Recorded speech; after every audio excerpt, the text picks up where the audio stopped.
Muy buenas noches, bienvenidos a Desafinados, martes de 10 a 12 de la noche. Conducimos este programa Horacio Rafart y yo, quienes habla, Carlos Sánchez Viamonte. Como columnista, hoy va a estar Leandro Moretti y el próximo martes Darío Pignotti. Antes de empezar el programa, que como siempre lo hacemos con alguna versión del tema Desafinados, que es un himno de la bossa nova, que básicamente lo que dice es que todos tenemos derecho a cantar, aún los desafinados. Quiero recordarles algo que lo voy a hacer de ahora en más, como hemos hecho en los últimos programas, hasta que logremos que salga ¿el qué? Los billetes de distinto tamaño. ¿Para qué? Para que la gente ciega o con discapacidad grave visual, que en la Argentina, según el INDEC, hay registradas 900.000 personas, puedan distinguir el dinero. Aunque usted no lo crea, hace más de 30 años, las personas con disminución visual grave o directamente no videntes, al ser los tamaños de los billetes iguales y al no tener ni siquiera la marca en braille, no pueden distinguir los distintos billetes. Esta incapacidad se soluciona fácilmente, que el Estado, de ahora en más, ya que va a cambiar los billetes por unos nuevos con próceres, bueno, que sean de distinto tamaño y con la marca en braille. Y entonces sí, a esos efectos, los no videntes dejan de ser ciegos, porque pueden distinguir los billetes. Vamos entonces al primer tema musical, Desafinados.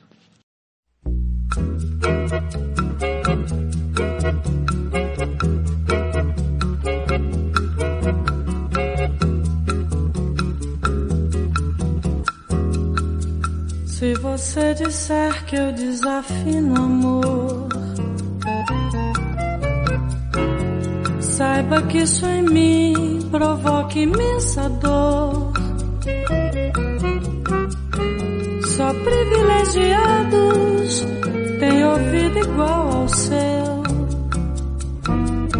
Eu possuo apenas o que Deus me deu. Você insiste em classificar meu comportamento diante musical. Eu mesmo mentindo devo argumentar que isso é bossa nova, isso é muito natural. O que você não sabe nem sequer pressente é que os desafinados também têm coração. Fotografei você na minha Rolleiflex, revelou-se a sua enorme ingratidão. Só não poderá falar assim do meu amor. Ele é o maior que você pode encontrar. Você com a sua música esqueceu o principal, que no peito dos desafinados, no fundo do peito bate calado, que no peito dos desafinados também bate um coração. Skin-ding, tinkin, skin-ding, tinkin, skin-ding, tinkin, skin-ding, tinkin, skin-ding, tinkin, skin-ding, tinkin, skin-ding, tinkin, skin-ding, tinkin. Acabamos de escuchar la versión de Gal Costa de Desafinados. Es muy curioso cómo en algunos lugares, cuando se trata de redistribuir la riqueza de una manera un poco más equitativa, o si se quiere, no tan inequitativa, se producen grandes reacciones. Recuerden el aporte de las grandes fortunas, los amparos que se presentaron. Y sin embargo, este domingo, en Berlín, se aprobó la expropiación de 240.000 viviendas mediante un referéndum para bajar el precio de los alquileres y poder regular el mercado inmobiliario por parte del Estado. Un sector altamente concentrado con mucha especulación. Se espera que la medida, que se suma a la compra por parte del gobierno de 14.750 viviendas, tenga un fuerte impacto, dado que el 80% de la población en Berlín alquila sus hogares. Imagínense si semejante referéndum se llevara a cabo acá en Argentina, o si una ley aprobara eso. No quiero ni imaginarme los titulares de los medios concentrados, ni tampoco los amparos que serían recepcionados por casi todos los juzgados que, como hasta ahora, han respondido al poder de turno. Aclaremos que no fueron cualquier vivienda la que se expropió, sino la medida alcanza a las empresas que tengan en su poder más de 3.000 propiedades, como la inmobiliaria Deutsche Wohnen, que tiene alrededor de 113.000 inmuebles. Así todo, advirtieron algunos medios que existe la posibilidad de presentaciones judiciales para evitar que se haga efectiva la expropiación. Es innegable que cuando alguien promete comida, trabajo, salud, educación, vivienda, necesita una reforma tributaria. No puede ser que una persona que cobre la jubilación mínima, o una persona que no tenga ni siquiera jubilación y que pida plata en la esquina de una calle, pague de impuestos el 21% como mínimo. Sí, 21%. ¿Cómo? Con el IVA, el impuesto al valor agregado. Cada vez que compra una Coca-Cola, una hamburguesa o un pan, está pagando IVA. Y el IVA, hay distintas clases de IVA, pero el común es de un 21%. Esto explica por qué las grandes fortunas concentran tanta riqueza y el resto de la población muy poca. Si se pretende realmente dar respuesta a la vivienda, a la salud, al hambre y a la educación, eso es imposible concebirse si no se hace una reforma tributaria seria, donde quien más tenga, más pague, donde el impuesto a la herencia, donde el impuesto a las grandes riquezas sea proporcional y no que el IVA sea uno de los grandes ingresos. Para ello, obviamente, debe existir una ley de medios que evite que grupos empresarios puedan tener medios radiales, televisivos y gráficos a la vez y en gran cantidad. En casi ningún país, vaya a Europa o Estados Unidos y pretenda tener una cadena de radio y de televisión y de medios gráficos a la vez. No se puede. Acá sí. Cuando se trató la ley que le puso un coto, ¿qué ocurrió? Un decreto de Macri la dejó sin efecto, lo cual es a todas luces inválido, porque un decreto no puede dejar sin efecto una ley. Claro, usted podrá decir, ¿por qué entonces un decreto que sí puede dejar sin efecto otro decreto no anula el decreto de Macri y vuelve a renacer la ley? Yo supongo que porque volvemos a foja cero. Los mismos jueces van a hacer lugar a los amparos de los mismos medios y en la práctica no se va a lograr ningún avance efectivo y sí se va a lograr una confrontación muy grande con esos medios. Hasta que no se junte el poder político suficiente, parecería ser que hablamos de utopías. Sin embargo, por algún lugar hay que empezar. Y si no, que no prometa a nadie pobreza cero, vivienda para todos, salud, educación y trabajo, porque sabemos que si no va junto a una reforma tributaria seria, eso es imposible. Vamos a escuchar un tema de Ney Matogrosso en su época de Secos y Mojados y después vamos a la columna económica de Leandro Amoretti. Esto es Desafinados, martes de 10 a 12 de la noche.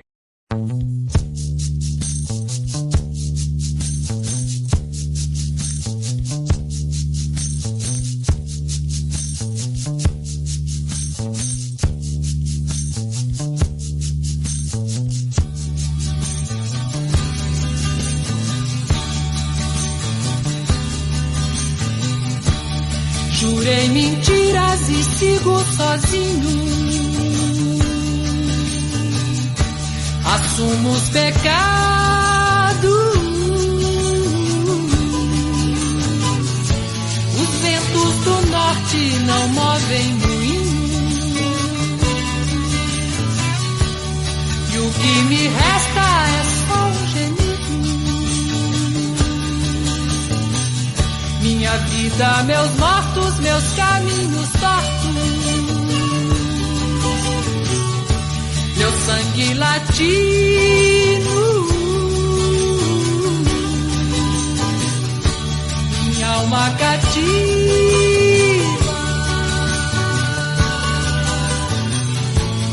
rompi tratados, traí os ritos, quebrei a lança, lancei no espaço, um grito, um desabafo, e o que me importa é não estar vencido. Minha vida, meus mortos, meus caminhos tortos, meu sangue latino, minha alma cativa.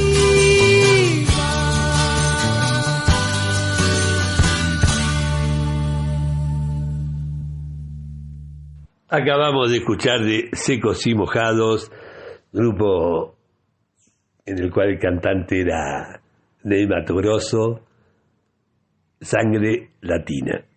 Y ahora sí, vamos a la columna económica de Leandro Amoretti. Muy buenas noches, querido amigo Amoretti. Carloncho y todos los desafinados, muy buenas noches. Vuelvo nuevamente con una columna económica. Mi nombre es Leandro Amoretti, como siempre es un gusto ser parte de este hermoso programa. Hoy, Carloncho, lo que pensé, seleccioné dos noticias, me nutrí de informes de las centrales sindicales, en particular uno de ATE y otro de la CTA de los trabajadores del Centro Cifra, que ya lo he mencionado.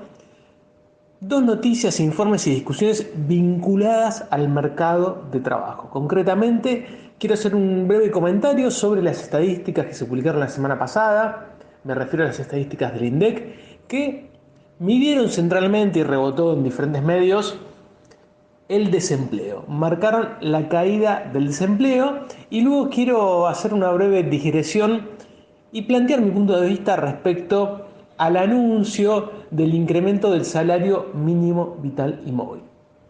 Vayamos por parte. En primer lugar, hemos visto que quizás se presentó como una buena noticia la disminución de la tasa de desempleo del 10,4% al 9,6% entre el primero y el segundo trimestre del año 2021. Bien, antes de eso, quizá muchos de ustedes ya lo saben, ¿cómo se mide el desempleo? El desempleo el porcentaje que leemos es el resultado de el cociente entre la cantidad de desocupados y la población económicamente activa, por supuesto multiplicado por 100 para expresarlo en porcentajes. Repito, el cociente entre desocupados y población económicamente activa. Es decir, quedan por fuera de la cuenta los niños, las niñas y las personas que están en edad pasiva, es decir, que están jubilados o se encuentran pensionados. Bien, ¿por qué es importante esto? Porque lejos de festejar la disminución del porcentaje de desempleados, tenemos que observar hay un efecto desaliento en las personas desempleadas. Lo que vamos a ver o lo que les quiero marcar es que no tenemos una buena noticia, sino por el contrario, que la cantidad de desocupados se ha reducido, pero como una paradoja, no porque se hayan incrementado los puestos de trabajo, ya sea en blanco o en negro, registrados o no, sino porque hay una parte importante de los desocupados que ante la imposibilidad de encontrar un trabajo ha dejado de buscarlo. Y aquellas personas que no están empleadas y tampoco buscan trabajo, las consideramos en los economistas en la población inactiva económicamente, ¿sí? No es parte del mercado de trabajo, y esas personas, por encontrarse en una situación de dificultad ante la búsqueda de empleo, ya no son parte, no son considerados en la cuenta como desocupados porque ya no buscan trabajo. A esto es lo que los economistas nos referimos como efecto desaliento. Y lo que ha sucedido en los últimos 2 años es que, por supuesto, el año pasado, recordemos que el PBI, la economía se contrajo 10 puntos porcentuales, se achicó muchísimo, de una manera solamente comparable en los años recientes con el año 2002, y muchas personas perdieron el empleo, participaron un tiempo en el mercado de trabajo buscando, y una vez que se encontraron con dificultades, con barreras, con la imposibilidad de encontrar un trabajo, dejaron de buscar. Esas personas expresan lo que denominamos efecto desaliento. Con lo cual, repito, en la noticia inicial o quizá en los titulares se muestra un porcentaje, una disminución del desempleo y por supuesto de la cantidad de personas desempleadas, pero lo que sucede es que hay muchas personas que se encuentran desempleadas pero que ya no buscan trabajos y no son consideradas en la cuenta, ¿sí? Se los consideran como parte de la población inactiva en términos económicos, lo cual por supuesto no es una buena noticia. Bien, ¿estos porcentajes de dónde salen?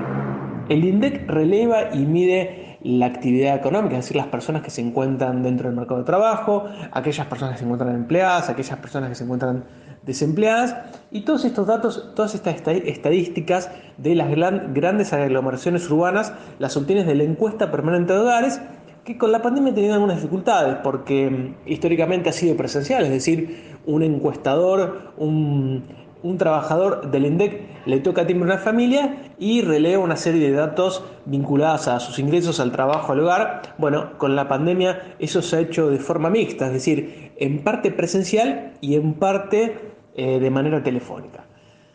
Con lo cual tenemos que tomar con pinzas y con ciertos cuidados las comparaciones porque bueno, hay una diferencia metodológica que no es menor. La encuesta telefónica, ustedes saben que siempre tiene una mayor cantidad de no respuestas, porque por supuesto es más fácil evitar las respuestas de manera telefónica que de manera presencial. Entonces, para repasar y sintetizar, cayó el desempleo, ese es el titular que pudimos escuchar en diferentes medios, porque cayó el porcentaje, porque cayó la cantidad de personas desempleadas, pero acá hay un efecto que no es simple de ver a la vista, que es el efecto desaliento, y concretamente la paradoja es que hay menor cantidad de desocupados, pero eso no se traduce automáticamente en mayor cantidad de ocupados o de personas con trabajo formal o informal, sino que se traduce que hay una parte de la población de los trabajadores que ha dejado de buscar trabajo y se encuentra por fuera del mercado laboral. Así que atención a este punto porque todavía no hemos alcanzado, no hemos recuperado los momentos prepandemia, todavía estamos en una situación por debajo del año 2019. Hay una tendencia a la reactivación, a la mejora, a la recuperación del empleo, pero el impacto del 2020 fue muy grande y todavía estamos lejos de reponernos. El otro dato que me parece interesante, lo tomé de la publicación del informe que hizo el Centro Cifra de la CTA de los Trabajadores, tiene que ver con el salario mínimo vital y móvil. Habrán escuchado, habrán leído que la semana pasada se anunció un incremento importante en términos porcentuales que va a llevar el salario mínimo vital y móvil desde 29.000 pesos que se encuentra actualmente en el mes de septiembre a 33.000 pesos al mes de febrero del 2022. Por supuesto que es una buena noticia, ahora bien, podemos plantear que es insuficiente. Y algunos datos que son muy significativos. En el macrismo, es decir, del 2015 al 2019, el salario mínimo vital y móvil se redujo en términos reales, en términos de poder adquisitivo, en términos de poder de compra, un 25%. Y a su vez, en el año 2020, el salario mínimo vital y móvil se redujo un 10%, con lo cual la reducción o el impacto en el poder adquisitivo del salario mínimo vital y móvil, que ahora vamos a ver, impacta en un universo muy relevante, marcó una reducción del 2015 al 2020 muy importante. Este año, y con el aumento incorporado, hay un proceso de recuperación, se ha incrementado levemente por encima de la inflación. Sin embargo, para recuperar el poder adquisitivo del salario mínimo vital y móvil, para recuperar el poder adquisitivo del 2015, en diciembre de 2021 debería estar en 44.700 pesos, de acuerdo a los cálculos que hizo el Centro Cifra. Según el anuncio va a estar en 32.000 pesos. Con lo cual, lo que quiero marcar que todavía se encuentra muy retrasado y hay una dificultad clara de recuperar el poder adquisitivo del salario mínimo, comparándolo o por lo menos alcanzar el valor que tenía en diciembre del 2015. Y otro dato que marca el retraso es la comparación entre el salario mínimo vital y móvil y la canasta básica total, que es la canasta básica que delimita quién es pobre y quién no es pobre. Hoy estamos en una situación en la cual el salario mínimo vital y móvil no alcanza a cubrir siquiera la mitad de la canasta básica total que delimita a una familia pobre de una no pobre. ¿Por qué es muy importante discutir el salario mínimo vital y móvil? Ustedes saben que en el mercado laboral, mucho menos en el mercado formal, pocos trabajadores cobran el salario mínimo vital y móvil. Quienes están formalizados y tienen algún tipo de convenio o representación sindical cobran salarios un poco y en algunos casos bastante más elevados. Pero ¿qué sucede? El salario mínimo vital y móvil tiene un impacto muy grande en los planes sociales, en el potenciar trabajo, que reúne casi 1 millón de personas, es decir, 1 millón de personas cobran el potenciar trabajo, que se calcula como la mitad del salario mínimo vital y móvil. Luego tenemos 1 millón de jubilados que cobran la jubilación mínima y les impacta en la fórmula de actualización el salario mínimo vital y móvil.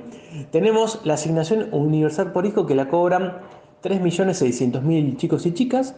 Y tenemos las becas Progresar que cobran casi 800.000 estudiantes. Es decir, el incremento del salario mínimo vital y móvil impacta aproximadamente en 6,5 millones de personas. Por lo menos me estoy olvidando, me falta el dato del programa Acompañar para aquellas mujeres en situación de violencia de género. La verdad que es muy importante que siga aumentando el salario y que se recupere el poder adquisitivo perdido. Con esto lo que quiero marcar es lo que falta. Por supuesto que el anuncio es importante, que llegue el salario mínimo vital y móvil a febrero de 2022 a 33.000 pesos, pero todavía estamos lejos de recuperar lo perdido en los últimos 4 años de gobierno de Cambiemos y en el año de la pandemia. Por eso me parece interesante darle impulso al informe elaborado por Cifra, al planteo y los cálculos realizados por sus técnicos. Es un debate interesante. Creo que luego de la campaña, luego de la derrota del oficialismo en el mes de septiembre y las medidas que estamos escuchando en estos días, en estas semanas, hay un interés, hay un foco puesto sobre la situación que viven muchísimos trabajadores que se encuentran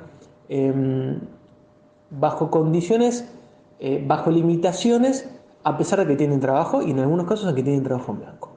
Dejo planteados los debates. Carloncho, como siempre, un gusto. Nos escuchamos y nos encontramos de acá a 15 días. Los dejo, que tengan un excelente programa.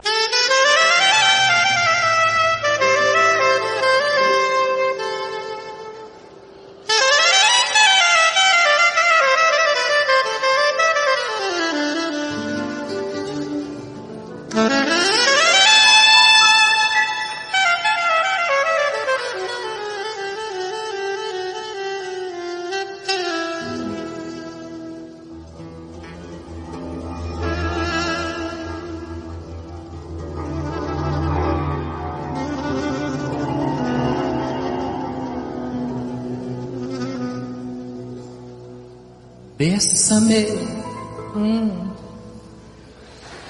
bésame mucho, como si fuera esta noche la última vez.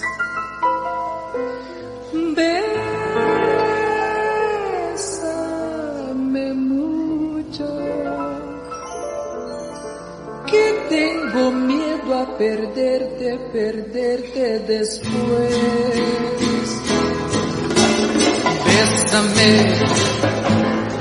Bésame mucho, como si fuera esta noche la última vez.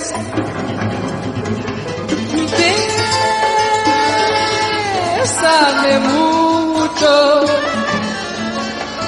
que tengo miedo a perderte después. Quiero tenerte muy cerca, mirarme en tus ojos, verte junto a mí.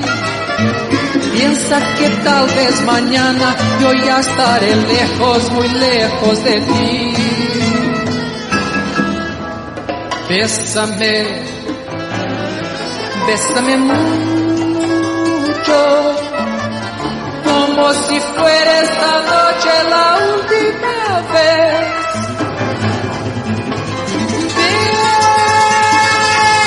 Bésame mucho, que tengo miedo a perderte después.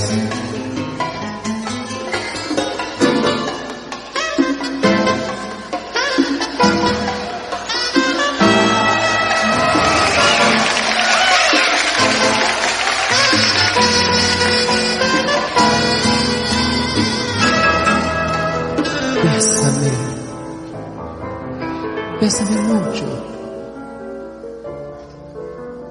como si fuera esta noche la última vez.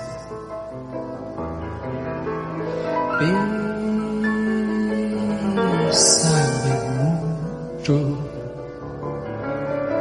que tengo miedo a perderte después.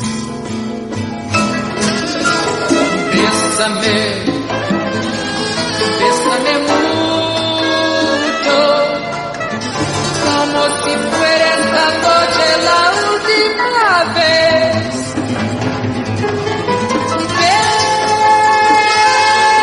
Bésame mucho, que tengo miedo a perderte después.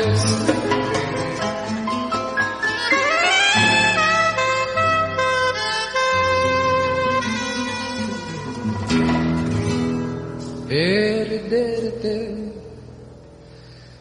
otra vez.